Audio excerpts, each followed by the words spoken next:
In example 6, where is the function f of x equal to the absolute value of x differentiable? Okay, before we start that, let's talk about that definition of f of x.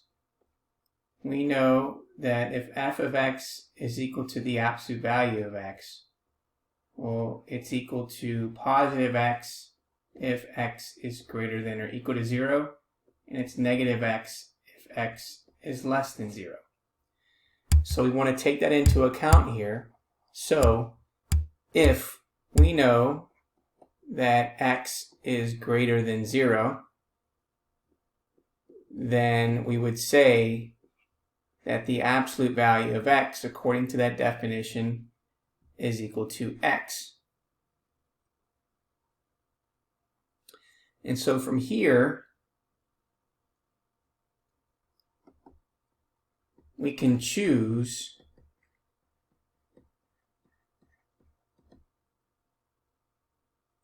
h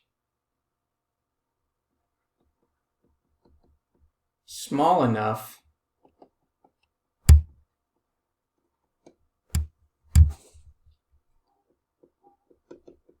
that x plus h would be greater than 0. Hence, the absolute value of x plus h would then equal x plus h.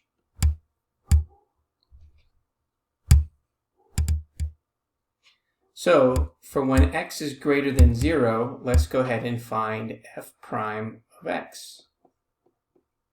So again, we know that the definition then would state that the limit as h approaches 0 of the absolute value of x plus h minus the absolute value of x divided by h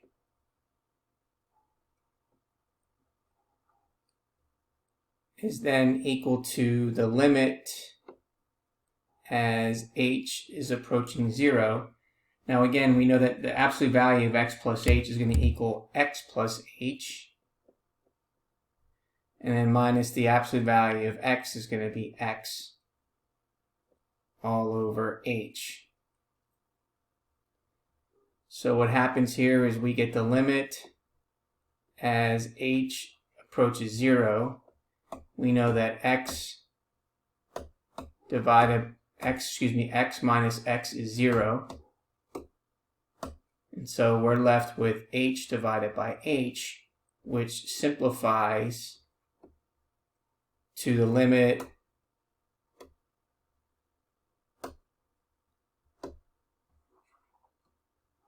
of 1. So we have the limit as h approaches 0 of 1, which is equal to 1. So we can say that f of x is differentiable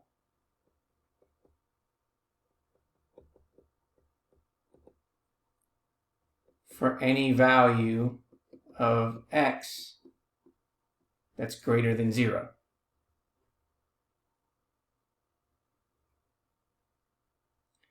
Okay, similarly, let's go ahead and take a look at when x is less than 0. So recall that for when x is less than 0,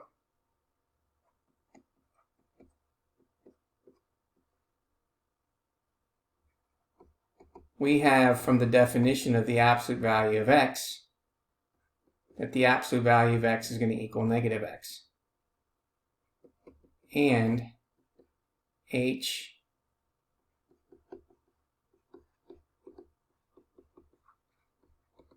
can be chosen small enough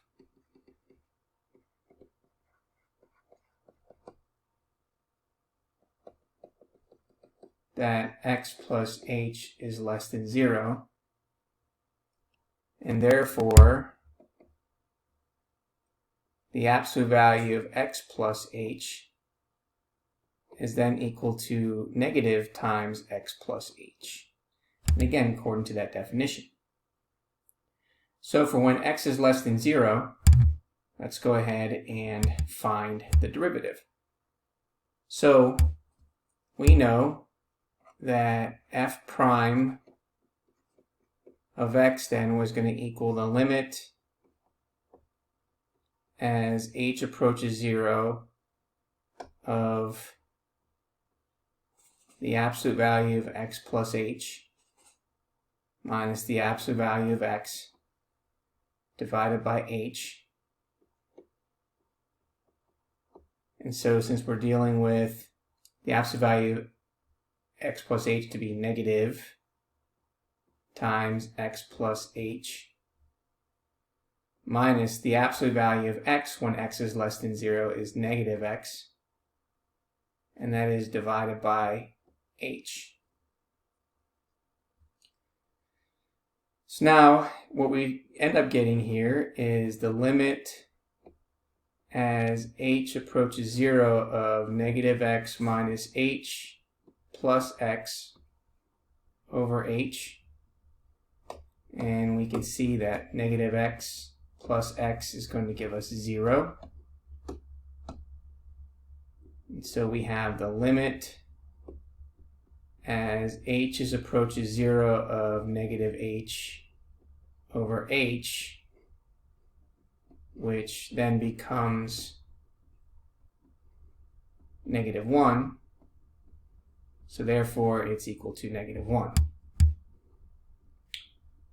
So we can say that fx is differentiable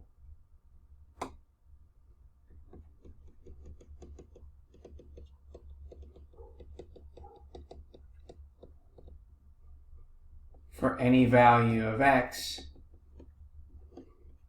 that's less than 0. So now what we need to do is we need to investigate when x is equal to 0 into the derivative formula. So that means that we have f prime of 0, where 0 is the input, of the limit as h is approaching 0. So now the x's are being replaced with 0, so it's f of 0 plus h minus f of 0 divided by h. So now we need to say that the limit as h approaches 0 of the absolute value of 0 plus h minus the absolute value of 0 divided by h. And we want to know if it exists. So how do we determine whether it exists or not? Well, we need to check the limit as h approaches 0 from the left and from the right. So let's go ahead and find out when the limit as h is approaching 0 from the right of the absolute value of 0 plus h minus the absolute value of 0 divided by h. So what we end up getting is, if we simplify this as h is approaching 0 from the right, we get 0 plus h, which then becomes the absolute value of h minus 0, and that's divided by h. And so therefore this becomes the limit as h is approaching 0 from the right of h divided by h. And we know that the limit as h is approaching 0 from the right of h divided by h is equal to 1.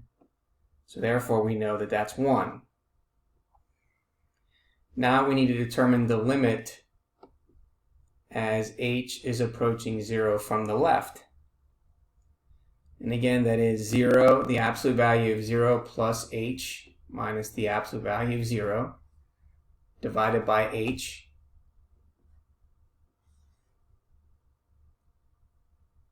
Okay, so that becomes the limit as h is approaching 0 from the left of the absolute value of h divided by h. And now recall that when it's coming from the left, we know that the absolute value of h is going to be negative h divided by h. So we get the limit as h is approaching 0 from the left of negative 1, which is equal to negative 1. So what can we say? Well, this tells us that since these limits are different,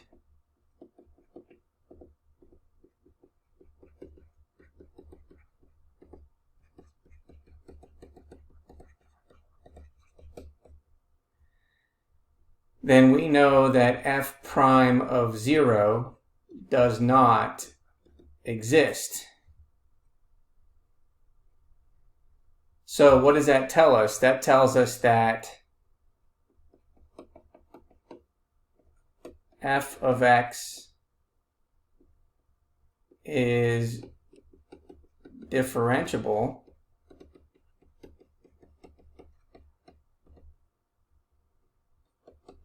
at all values of x except 0. So that tells us that f prime of x is equal to 1 and then negative 1. So that means 1 if x is greater than 0, because we can't include 0. And then if x is less than 0.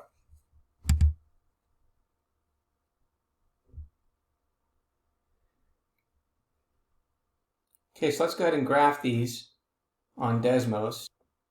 So the first one we're going to do is then the absolute value of x.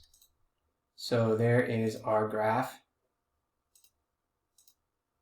So that is the function there.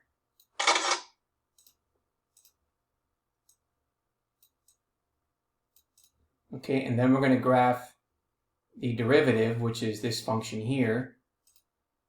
So let's go ahead and do that. So we have it's x, or actually y is going to equal 1, provided that x is greater than 0. And we know that y is going to equal negative 1, provided that x is less than 0.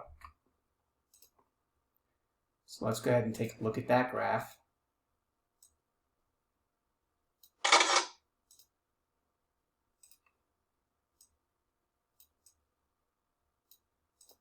Okay, so let's take a look here. All right, so we know that on the right here, we know that we have an open circle because we can't include this value of x.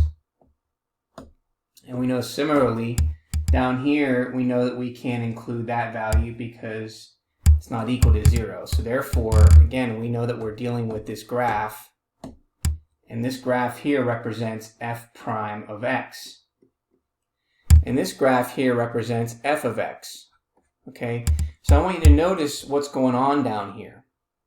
Okay, this graph of the absolute value function forms a v. And that v is at the location of the origin, which is 0, 0.